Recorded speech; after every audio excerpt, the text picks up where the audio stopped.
Edgar Berlanga says that Morrell and David Benavidez both don't sell. They're not superstars like him. He has superstar status. He also says they don't have that power. I have a country behind me. I have Puerto Rico behind me, and I have a hip-hop culture behind me. First of all, I'm going to be real with you. You don't got hip-hop culture behind you because I don't know if you know it or not, but it's a situation now where people are trying to claim hip-hop and everything else, but that's a whole nother conversation. But nah, the hip-hop culture, I mean, I don't understand what that means. Like, I don't understand what that even means when he said hip-hop culture. That has nothing to do with boxing, first of all. And second of all, if people think about you and the first thing they think about is rap music or hip-hop, and you're a boxer, nobody thought about rap music when they looked at Mike Tyson. I'm gonna just leave that right there. But I know that, but he said, I know that's why Canelo chose me, because we're going to sell. But we are also going to fight, and it'll be a good fight. First of all, if you're in there because of you're going to sell and everything else, this is why we have casuals in boxing. This is why I have people that was on my page for months. When I'm sitting up here like, man, I think Matias has a chance, but I don't think he's just a boogeyman. See, a lot of those fans that Berlanga's talking about, they're the same ones that was saying Matias is a boogeyman. With the loss.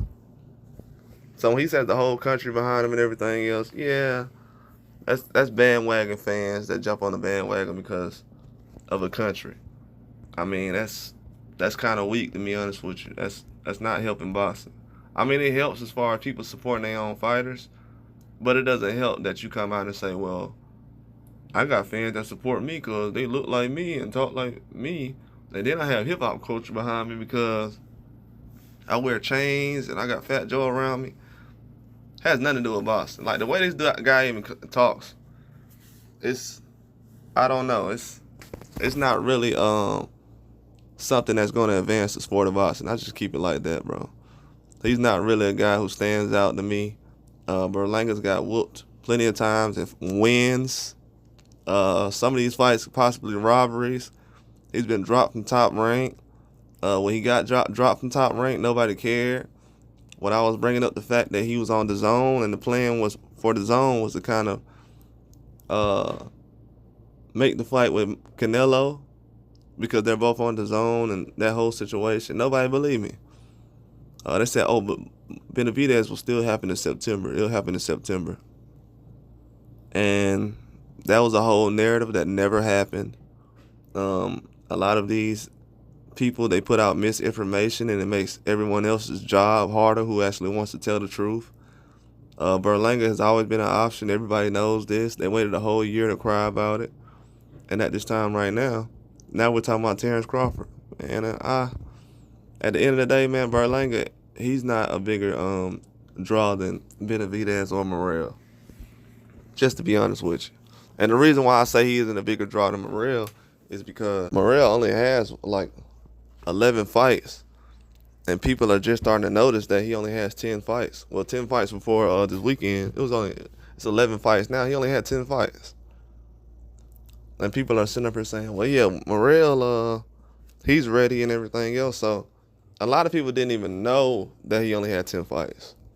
So that's how many fans are running around actually supporting him as far as without knowing his background. And then also, but they criticize other guys. So he's someone who fans are carrying right now. As far as Berlanga, fans aren't really carrying him like that. And then when you mention Canelo, nobody has actually mentioned Berlanga and Canelo. They did like 2 years ago, but the last 2 years, nobody has really mentioned Berlanga with anybody at all. And that's actually worked out perfectly for him, but nobody's actually mentioned Berlanga at all with anybody. So with that whole situation, yeah, he could feel like he's a superstar because Canelo picked him. I know Munguia feels the same way. But when Munguia has his next fight, nobody's going to care about what Munguia has going on. He's already been used for what they needed him for, to prop Canelo up even more. But as much as you guys feel like, oh yeah, Canelo picked me, so I'm a star, Nah, Canelo's picked plenty of fighters. He picked John Ryder. Is John Ryder a star? Is Callum Smith a superstar? Plenty of people. Like, these guys aren't superstars, man. A lot of these fighters, they're retired, semi-retired. They're not in the big fights right now. They're kind of over the hill. It's not really fighting people at their best right now. Catching them off of lackluster performances.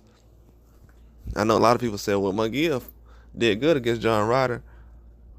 Okay, but he did bad against Sergey Derevyanchenko.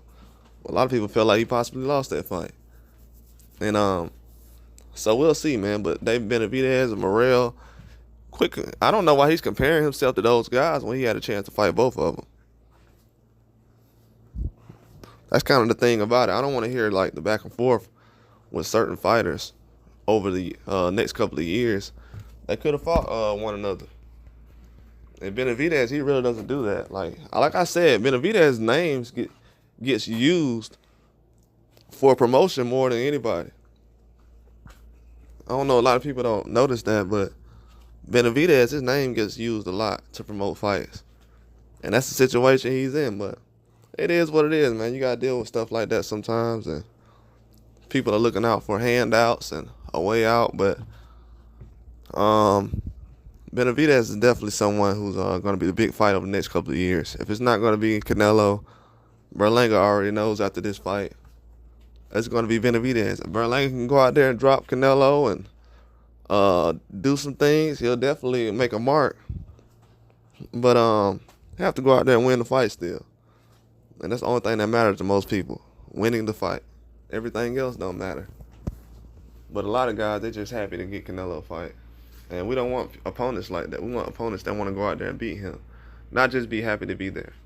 But that's all I got. Like and subscribe.